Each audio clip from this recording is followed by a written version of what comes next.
Travis Hunter is your 2024 Heisman Trophy winner. And I've been seeing a lot of discourse over the internet, amongst group chats in my own phone right here, um, even at my job, over who won the Heisman or who should have won the Heisman between Travis Hunter, and Boise State's Ashton Jeanty. For those who don't know, this race was not probably it was the closest since 2009's Heisman race, where this vote comes down to 243 different people had the order flipped. Now, here's my thought. Here's my opinion, right?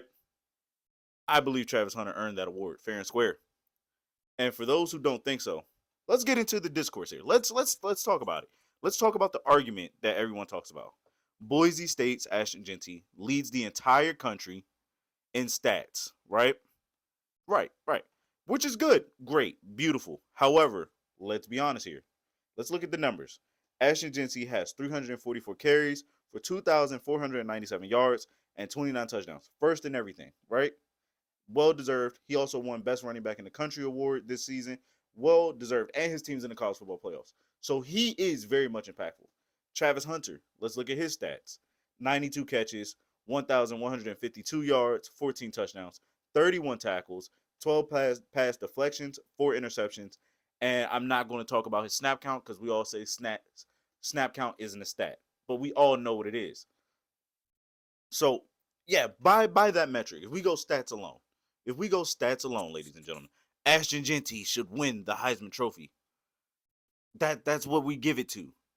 No, the Heisman is reserved for the best player in college football, the most impactful player in college football. Travis Hunter, the moment he walked on to Jackson State, was the most impactful player. Why? Because he was a two-way star. Well, now we've seen this before. That's the argument, right? The flip argument. We've seen this before. We've seen someone of Travis Hunter's caliber. Look at Charles Woodson when he won the Heisman. Charles Woodson didn't play that many offensive snaps. Yes, he played a little bit on offense, but he didn't play both sides of the ball at the same level of intensity. What Charles Woodson mainly did was be a special teams guy. That's where the bulk of his all-purpose yards came from. Wasn't on the offensive side of the ball. And yes, he was a pretty damn good corner. But the bulk of those yards that we talk about when we look at Charles Woodson or someone else who's played both sides of the ball, we look at the numbers. Well, let's look at the tape.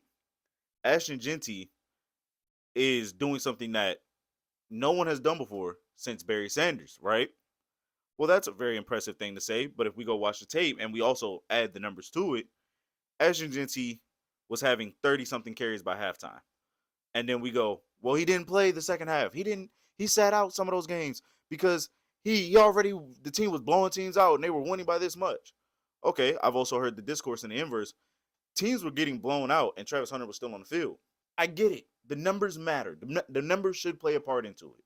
I 100% understand. However, if we watch the tape, the best player on the field was number 12 every time for Colorado. Then I remember the argument about him not having a lot of tackles. Well, wouldn't you, if you were a DB, if you had a lot of tackles, that means you're bad at your first job, which is stopping the receiver from catching the ball? That's what that would mean, correct? I don't know. Maybe I wouldn't know. But someone, if you play DB, let me know in the comments that your number one job is to stop a guy from catching the ball, which he did. And half the time when the ball was thrown his way, it wasn't caught. Travis Hunter this year, in terms of impact, did not give up a lot of big plays on the defensive end. Ashton Jeanty is definitely the best running back in college football this year, 100%. But also, the best player in college football happens to be Travis Hunter. Not, because he does it on one side of the ball. He does it on both sides of the ball. He does it on both sides of the ball at a very high level. And now I want to bring the snap count into it. He plays 120 plus snaps. That's more than what Charles Woodson played. That's more than that weird year Miles Jack for UCLA did when he was playing running back and linebacker. That's more than what Percy Harvin did, because at one point, Percy Harvin was the best athlete in college football at one point. But guess what? He didn't play defense. Majority of his side of the ball came from offense and a little bit of special teams. So all these people that we talk about, we've seen people play both sides of the ball before, or they don't get the same level of play as Travis did. Fair arguments, very fair arguments. But if you watch the tape, Travis is a top 5 player on both sides of the ball. When you are a top 5 on both sides, your production level is that high where the NFL is trying to gauge where they want to put you because you're that good on both sides of the ball. Where some people have accepted the fact that he can play both sides of the ball at the next level, that earns you the Heisman Trophy. His numbers aren't going to say, oh, look at me, I'm a record breaker. But they are very consistent, they are very solid, and everything that he did was at a high level.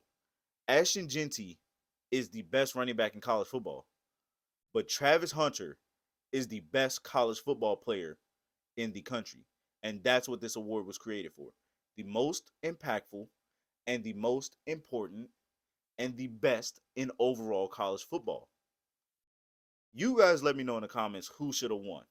Do you guys think Jeanty was robbed, or do you think it was rightfully deserved for Travis Hunter?